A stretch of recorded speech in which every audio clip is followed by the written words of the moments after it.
नमस्कार, स्वागत है आपका। मैं हूं आपके साथ सपना दीपक मदेशिया। बुलेटिन का आगाज करेंगे। राजस्थान में चिकित्सा क्षेत्र में अभूतपूर्व क्रांति की शुरुआत हो चुकी है। इस दौरान चिकित्सा क्षेत्र में 24,000 से अधिक पदों पर भर्तियां की गई हैं, जबकि करीब 26,000 भर्तियां प्रक्रियाधीन है। तो वहीं एसएमएस मेडिकल कॉलेज परिसर में डॉक्टर्स डे के अवसर पर आयोजित कार्यक्रम में मुख्यमंत्री भजनलाल शर्मा ने प्रतिभाग किया। क्या कुछ कहा, आइए आपको सुनवाते हैं। अधिकार देने, स्वास्थ्य के क्षेत्र में प्रदेश को मॉडल स्टेट बनाने जैसे कई सपने दिखाए। चुनाव से ठीक पहले राजनीतिक लाभ के लिए बिना पर्याप्त वित्तीय प्रावधान के कई प्रोजेक्ट शुरू कर दिए। पिछली सरकार ने सिर्फ हवाई बातें की, धरातल पर न घोषणा पूरी हो सकी, न योजना का वास्तविक लाभ मिल सका। शहरों के साथ साथ गांव ढाणी तक चिकित्सा का ढांचा दयनीय हालत में था। पिछली सरकार के समय शुरू की गई चिरंजीवी स्वास्थ्य बीमा योजना नीतिगत खामियां क्रियान्वयन में रही लापरवाही के कारण प्रदेशवासियों को इसका लाभ नहीं मिल सका। हमारी सरकार ने आमजन की पीड़ा को समझा और चिरंजीवी योजना की खामियों को दूर कर मुख्यमंत्री आयुष्मान आरोग्य मां योजना लागू की। पूर्ववर्ती सरकार के समय इस योजना में करीब 1,800 पैकेज ही शामिल थे, जिनके कारण कई रोगों को उपचार नहीं मिल पाता था। अब एलोपैथी से लेकर आयुष पद्धति तक, सामान्य बीमारियों से लेकर ट्रांसप्लांट एवं रोबोटिक सर्जरी तक उपचार की सुविधा मिल रही है। मां योजना में अब 2,300 से अधिक पैकेज शामिल हैं। योजना को और प्रभावी बनाने के लिए इंटर स्टेट पोर्टेबिलिटी भी शुरू कर दी गई है, ताकि प्रदेश के लोग दूसरे राज्यों में जाकर भी अपना उपचार करा सकें। योजना से प्रतिदिन 8,000 मरीजों को 9 करोड़ से अधिक राशि का उपचार मिल रहा है। अब इस योजना के लिए हमने 3,500 करोड़ रुपए डेडिकेट मां कोष गठित कर दिया गया है। पिछली सरकार ने चिकित्सा सुविधाओं के आधारभूत ढांचे को मजबूत बनाने की इच्छा शक्ति नहीं दिखाई। पूर्ववर्ती सरकार के पहले 1 वर्ष में एक भी, मैं ये तुलना बता रहा हूं, उनको बड़ी नाराजगी रहती। जब मैं 1.5 साल बना 5 साल कहता। कुछ चीजें हैं जो मैं बता सकता हूं। मैंने शिक्षा के क्षेत्र में बताई, आज चिकित्सा के क्षेत्र में भी बताना चाहता हूं।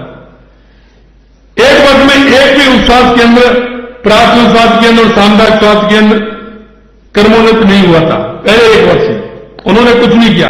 ना ही किसी नई पीएचसी, सीएचसी व अब्दुल्ला अस्पताल, जिला अस्पताल, सैटेलाइट अस्पताल या ट्रोमा सेंटर की स्थापना की गई। जबकि हमारी सरकार में हमने 1.5 साल में 19 नए उपस्वास्थ्य केंद्र स्थापित किए, 49 उपस्वास्थ्य केंद्रों को प्राथमिक स्वास्थ्य केंद्र में परिणत किया, 10 नए प्राथमिक स्वास्थ्य केंद्र की स्थापना की और 43 पीएचसी का सीएचसी में क्रमोन्नत किया। साथ ही 47 उपजिला चिकित्सालय, 12 जिला अस्पताल, 8 सैटेलाइट अस्पताल, 6 नवीन ट्रोमा सेंटर खोले। इसी प्रकार उन्होंने पहले 1 साल में बेड की संख्या 50 बेड की वृद्धि की, जबकि हमने 1,416 नए बेड बढ़ाए हैं। मैं आपको इसलिए कहना चाहता हूं कि जब काम होता है, काम करते हैं, तो उनकी स्थिति अपने आप स्पष्टता से दिखती है। गत सरकार ने युवाओं से भी छल किया, उनके पेपर लीक रिकॉर्ड और समय पर भर्तियां नहीं की। हमने चिकित्सा में 24,000 से अधिक, माननीय मंत्री महोदय बता रहे थे, हमने 24,000 से अधिक भर्तियां की हैं। करीब 26,000 भर्तियां प्रक्रियाधीन हैं। जबकि पूर्ववर्ती सरकार के पहले वर्ष में चिकित्सा विभाग में अराजपत्रित वर्ग में मात्र 112 नियुक्तियां की गई थी। हमारी सरकार ने पिछले 1 साल में 5 नए मेडिकल कॉलेजों को सेक्टर सत्र प्रारंभ किए। इस बार टोंक एवं जैसलमेर के मेडिकल कॉलेज को भी प्रारंभ हो जाएंगे। पूर्ववर्ती सरकार ने आयुर्वेद अस्पताल के सुचारू संचालन के लिए कोई इच्छा शक्ति नहीं दिखाई, जबकि वो इतना बढ़िया है। हमारे यहां 700 करोड़ रुपए का प्रावधान कर रिम्स को विकसित करने का काम भी हम कर रहे हैं। लेकिन मैं आपसे इतना कहना चाहता हूं कि कई बार मैंने देखा है कि उसमें डॉक्टरों की नियुक्ति करते हैं। क्या होता है उसमें? भैया 5-6 किलोमीटर है, आपको क्या परेशानी होती है? लेकिन हमें देखना चाहिए। हमारे ये हॉस्पिटल आज की स्थिति अगर हमारी एसएमएस की हम देखते हैं तो ये उत्तर भारत का सबसे बड़ा हॉस्पिटल है और सबसे अच्छा हॉस्पिटल है। सबसे अच्छी इसमें सुविधाएं हैं। निश्चित रूप से हम देखते हैं कि हमारे राजस्थान के नहीं, मध्य प्रदेश के, हरियाणा के, उत्तर प्रदेश के मरीज भी इसमें आते हैं। इसलिए मैं कहना चाहता हूं कि इसमें हमें और हम कितना कर सकते हैं। ऐसे में तो अस्पताल प्रतिदिन 15,000 रोगियों का भार होता है।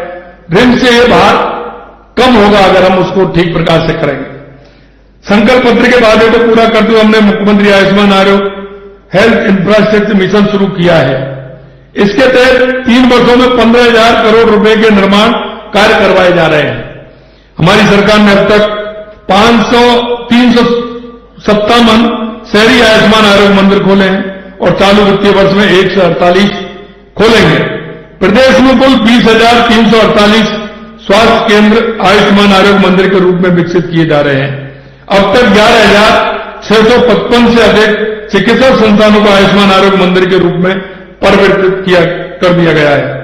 आयुष्मान आरोग्य मंदिरों में 12 प्रकार की स्वास्थ्य सेवाएं उपलब्ध कराई जा रही हैं। इनमें योग, वेलनेस गतिविधियां भी शामिल हैं।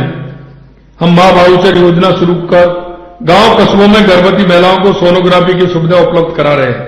हमने राजस्थान डिजिटल हेल्थ मिशन लागू कर इसमें विभिन्न गतिविधियों एवं नवाचार शामिल किए हैं।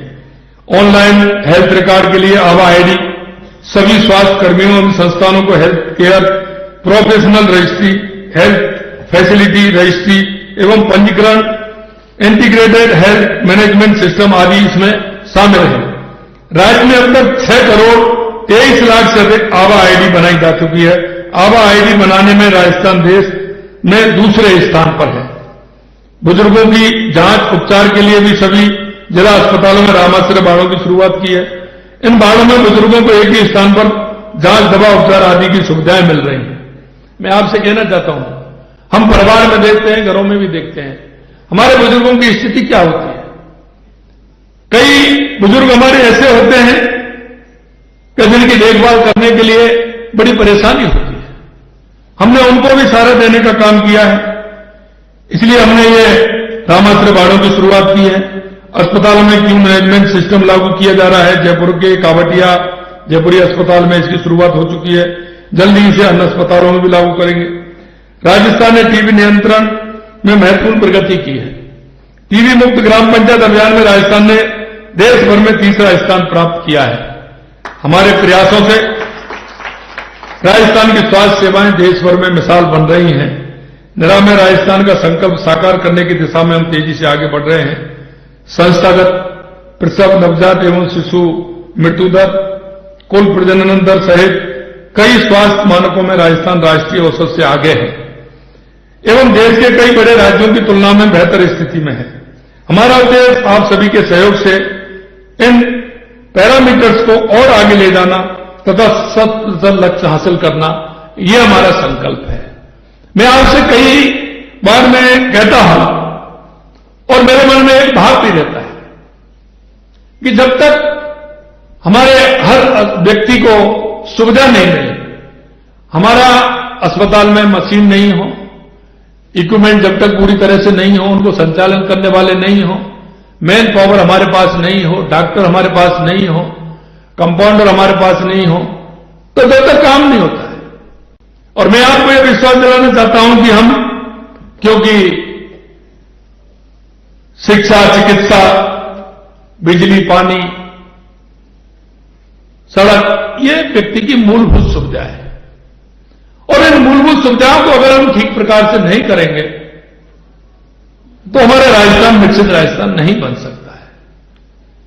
समय पर इलाज मिले, सुलभ इलाज मिले, इसलिए हमने कहा है, हमने देखा कि राजस्थान में एक्सीडेंट में कई केस लगातार बढ़ रहे हैं। हमने इसके लिए हमारे जो हाईवे थे, जो आपने देखा होगा, जो हमारे कॉरिडोर बने हुए हैं, हमारा दिल्ली मुंबई कॉरिडोर है, उस पर एक रेस्ट एरिया बनाए गए हैं। हम भी चाह रहे हैं कि राजस्थान में इस तरह के हम हर 50-60 किलोमीटर पर आंकलन करके हम रेस्ट एरिया उसमें दें। उसमें हमारा डॉक्टरों का भी हम निर्धारण करें, उसमें ट्रॉमा सेंटर या हमारी ईएससी, उसमें सारी सुविधाएं उसमें हो, एम्बुलेंस भी हमारी वहां हो। यहां तक हम इतना करना चाहते हैं कि उसमें हम उस एरिया बड़ा हो हमारा, क्योंकि हमें पता है कि ट्रक वाला कितने घंटे चला सकता है, उसके बाद उसको नींद आएगी, तो वहां अपना गाड़ी में पार्किंग में खड़ा करे, आराम से रहे, रेस्ट एरिया मिले, उसको रूम की भी व्यवस्था हो, डोरमेट्री की व्यवस्था हो, टॉयलेट वगैरह बड़ी व्यवस्था वहां हो। वहां पर हम ये चाहते हैं कि उसका एक सही कराने के लिए गैरेज भी वहां उपलब्ध हो जाए, जिससे छोटी मोटी खराबी हो तो उसमें गैरेज में जब तक वो सही कराए। हम इसमें इतना भी किया है कि वहां हम एक हेलीपैड बनवा करके अगर कोई इस तरह की घटना होती है और तुरंत उसको करना पड़े तो हम उसको एयर के माध्यम से उसको हम अस्पताल जल्दी पहुंचाने का काम करें। वहां उसका पूरा एरिया उसमें बना करके उसको हम दें, जिससे कि वो ऐसा स्थान हो कि जहां किसी तरह से कोई प्रॉब्लम नहीं हो। और ये व्यवस्था हर हाईवे पर, क्योंकि वाहन आगे बढ़ने हैं, कम तो होने नहीं है, वाहन आगे बढ़ने हैं, इस तरह की घटनाएं बढ़े, इसलिए हमने 9 ग्रीन फील्ड हमारे राजस्थान के लिए हमने लिए हैं। हम चाहते हैं कि हमारा राजस्थान एक अग्रणी राजस्थान बने। राजस्थान में बहुत सारी संभावनाएं हमको देखते हुए हमारी सरकार लगातार काम कर रही है, चाहे वो पानी हो, बिजली हो, शिक्षा हो, चिकित्सा हो। राज्य राजस्थान के माध्यम से उद्योगपति आए, हमारे यहां उद्योग लगाए, उसके लिए भी कर रहे हैं। हम देख रहे हैं कई हमारे मेडिकल के हमारे कॉलेज के लिए, हॉस्पिटल के लिए हमारे एमओयू हुए हैं, वो करना चाहते हैं। हम भी चाहते हैं कि ज्यादा से ज्यादा आए तो लोगों को उसकी सुविधा मिले, ये भी हमारा है। मैं अंत में आपसे इतना ही कहूंगा मेरे भाई और बहनों कि आपका स्वास्थ्य के प्रति तो है ही, लेकिन राजस्थान की प्रगति में आपका बहुत बड़ा योगदान है। आप अपना पूरा योगदान दें, लोगों का मोटिवेशन भी करें। हमारे क्या होता है कि कभी कभी हम देखते हैं कि दिए तले अंधेरा होता है। हमारे पास में, हमारे पड़ोस में ऐसा कौन सा व्यक्ति है, हम एक नागरिक होने के नाते हमारे कर्तव्य का बोध भी हमें रहे, हम उन लोगों को भी याद दिलाते रहें कि हमारा दायित्व क्या है समाज के प्रति। कभी कभी ऐसा होता है कि आदमी बड़ा होता है, लेकिन जब पड़ोस में घर पूछने जाते हैं तो उसका घर ही पता नहीं पता है। हम बोलते हैं यहां फलाने बोल रहते हैं क्या, बोल नहीं भैया हम तो नहीं जानते, और मालूम पड़ा कि दूसरे घर में ही रहते हैं। तो जब तक हमारा सामाजिक सरोकार नहीं होगा, हम लोगों को अपनी भाव और भावना से अवगत कराते हैं, उसको कहीं ना कहीं किसी उससे जोड़ेंगे नहीं, जब तक काम नहीं चलेगा। हम जानते हैं आपका इस क्षेत्र में एक्सपर्ट है, इसलिए आपको भगवान का दर्जा देते हैं, लेकिन हमें दूसरे क्षेत्रों में भी हमें काम करना चाहिए।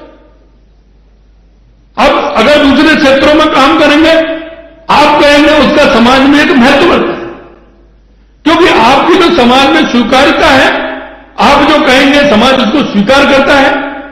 आप कहेंगे उसमें समाज से जब आप किसी को कुछ कहेंगे तो लोगों के मन में विश्वास पैदा होता है, और वो विश्वास हमें कायम करता है। हमारे प्रदेश का अच्छे नागरिक कैसे बने? कई बार लोग कहते हैं कि राजनीतिक पार्टियों का यह काम थोड़ी है। तो देश के यशस्वी प्रधानमंत्री नरेंद्र मोदी जी ने जब हाथ में झाड़ू लेकर के सफाई कार्य हाथ में लिया था, लोगों का ये, लेकिन ये सबसे बड़ा काम है। और आज देश के अंदर आप देख रहे हैं स्वच्छता को लेकर के कितना बड़ा मिशन चल रहा है, लेकिन विरोधी लोगों ने कहा था। मैं आपसे इतना ही कहना चाहता हूं, इसके साथ हमारे सामाजिक सरोकार के कार्य भी होने चाहिए। हमारे देश के यशस्वी प्रधानमंत्री नरेंद्र मोदी जी ने, चाहे वो स्वच्छता का हो, चाहे बेटी बचाओ बेटी पढ़ाओ का हो, क्योंकि हमारा लिंगानुपात कितना कम हो रहा है, इससे समाज में वैमनस्यता होती है, समाज में किस तरह की विचार उत्पन्न होते हैं, समाज में कुरीतियां पैदा होती हैं। उन्होंने उस बात को लिया कि अगर हमारी बेटियां कम होंगी तो हमारे समाज में कुरीतियां फैलेंगी, इसलिए लिंगानुपात में कितनी बढ़ोतरी हुई है और उसमें कमी आई है। ये नहीं, आज हम देखते हैं गाड़ी लेकर के चलते हैं, हमें गाड़ी चलती है तो प्रदूषण भी होता है, लेकिन प्रधानमंत्री जी ने एक पेड़ मां के नाम अभियान चलाया है, तो हम उसका कितना फॉलो कर रहे हैं। वो हमारे लिए, हमारे स्वास्थ्य के लिए है, हमारे स्वास्थ्य के लिए है। हम उसको कैसे ठीक कर सकते हैं? तो हम प्रदूषण कर सकते हैं, तो हम पर्यावरण को बचाने की बात नहीं कर सकते क्या? तो हमें देखना चाहिए हमें कहां आवश्यकता है। हमको पूछना चाहिए कि हम पेड़ कहां लगाए हमारी मां के नाम, और मां के नाम एक पेड़ नहीं, जहां जहां आप जाए वहां लगाइए। बाद में जब आप जाएंगे माता जी आपको सभी जगह याद आएंगे कि मैं माता जी के नाम का पेड़ लगा के यहां गया था। इस काम को भी हमें करना चाहिए। हमारे दोनों काम हो रहे हैं। हमारे बुजुर्गों ने, हमारे उन पूर्वजों ने हमारे पर्यावरण को कैसे बचा के रखा। हमारी संस्कृति है, हम पहाड़ों को भी पूजते हैं, नदियों को भी पूजते हैं, वृक्षों को भी पूजते हैं। उसका महत्व आपके समझ में आ गया, हमारी समझ में आ गया कि हम क्यों पूजते हैं। अगर पर्यावरण ठीक नहीं होगा तो हम और आप ठीक रहेंगे। इसके अलावा मैंने एक दिन हमारे डॉक्टरों की मीटिंग में मैंने कहा था कि हम जब इंतजार करते हैं बीमार हो जाते हैं। इसकी इंतजार करते हैं कि हम बीमार होने वाले हैं। अरे मेरे भाई और बहनों, आप तो इतने श्रेष्ठ हो, आपको तो यह भी पता है कि बीमार किससे होंगे। तो क्या बीमारी होने से पहले हम कुछ ऐसा निदान नहीं कर लेंगे? क्या बीमारी होने से पहले कुछ बीमारियां तो ऐसी हैं जिनको हम बच्चों के पाठ्यक्रम में शामिल नहीं कर सकते क्या? कि अगर ये करोगे तो ये बीमारी होगी, ये करोगे तो ये बीमारी होगी। क्या उनको सचेत करते हुए उनके जीवन में पहली बार जब वो तीसरी, चौथी, पांचवीं, आठवीं, सातवीं, 10वीं क्लास तक पढ़ता है, उसके मन में कोई विचार रहते हैं। और आप देख लीजिए, आपके जीवन में बहुत अच्छी बातें आई होंगी तो आपकी उस उम्र में आई होंगी जब आप प्राइमरी में और मिडिल में आप एजुकेशन ले रहे होंगे, तो बहुत सारी बातें आपके मन को जहन में आज भी बस रही है।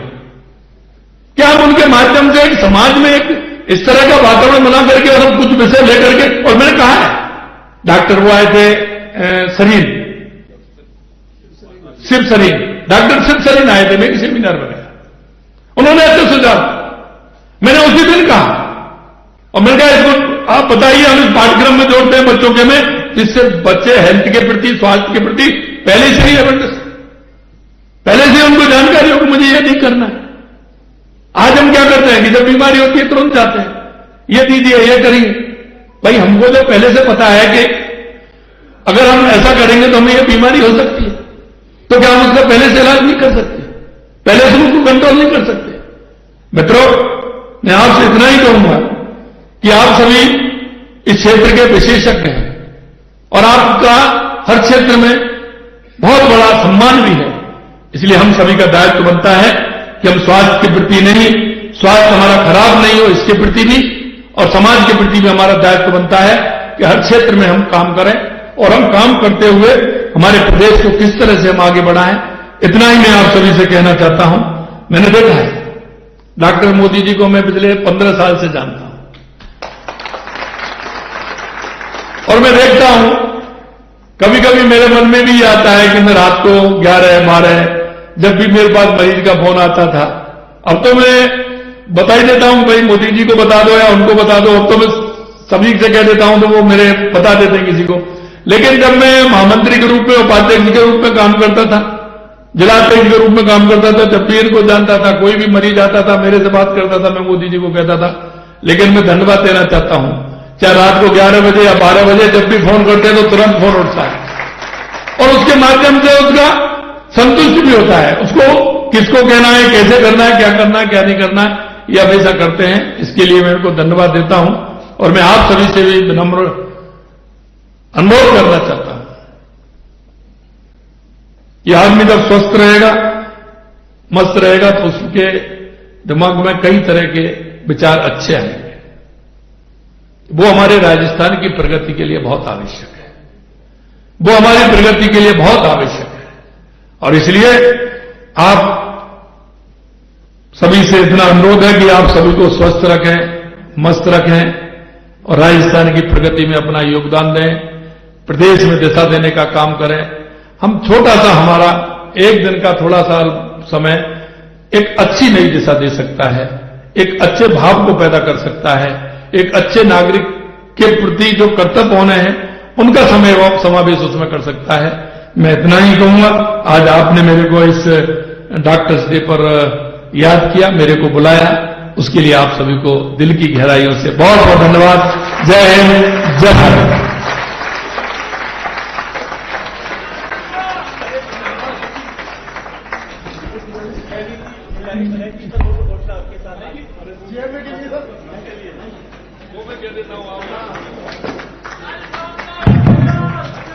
इनके मन में रह जाएगी, आपने मेरे को बताया है लेकिन नजदीक में नहीं है कोई, ये देख लेना भैया। आप ये गए एसएमएस के बाद तो मेरे को तो एसएमएस की बात करो तो तुम तो मेरे को तो जब वो नहीं मिल रही है पार्किंग, समझ रहे हो ना।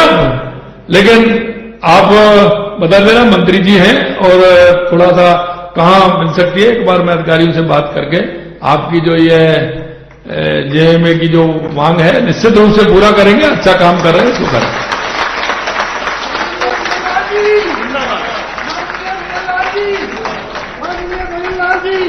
एक बार आपके हृदय और कंठ से जो माननीय मुख्यमंत्री जी ने आपकी मांग पर तुरंत कार्रवाई की है, जोर से एक बार माननीय मुख्यमंत्री जी के लिए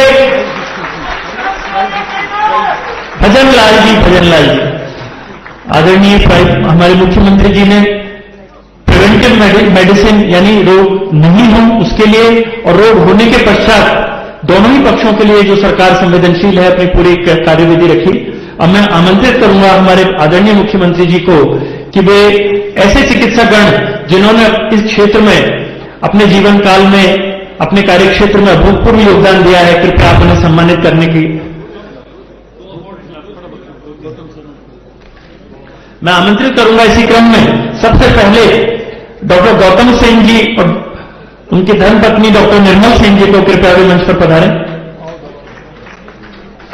और मैं आमंत्रित करूंगा इसके पश्चात डॉक्टर सुरेश सहगल, डॉक्टर रेणु सहगल जी को कृपया त्वरित गति से आए कि माननीय मुख्यमंत्री जी के पास समय का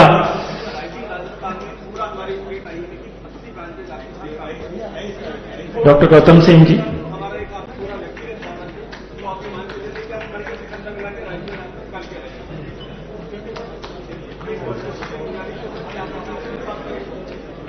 मैं आमंत्रित करूंगा डॉक्टर सुधीर मेहता जी, डॉक्टर सीमा मेहता जी को कृपया आगे पधारें और मैं अनुरोध करूंगा त्वरित गति से डॉक्टर विमल सोनी जी, डॉक्टर अंजू सोनी जी को,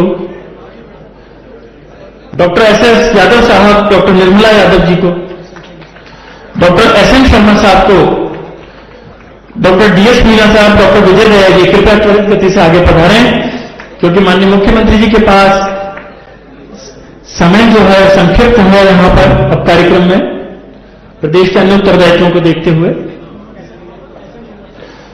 इसी मैं आमंत्रित करूंगा डॉक्टर एमएल सोनकर साहब को,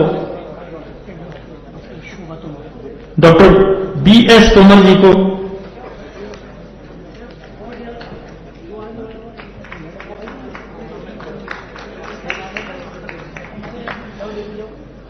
मैं आमंत्रित करूंगा डॉक्टर अशोक गुप्ता जी को,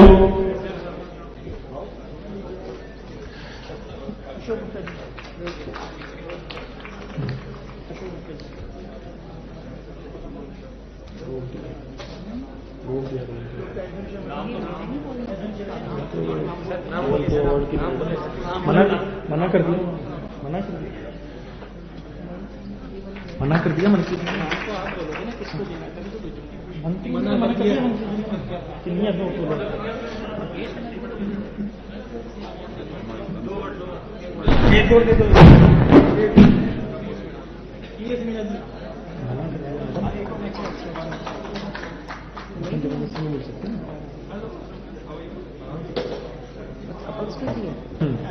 फिर इसके बाद वाले से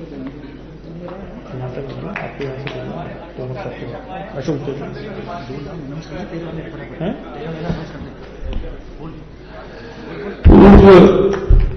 आप बोल दो, बोल जल्दी बोलो। तो आप सुन रहे थे मुख्यमंत्री भजनलाल शर्मा को। फिलहाल इस बुलेटिन में इतना ही। नमस्कार।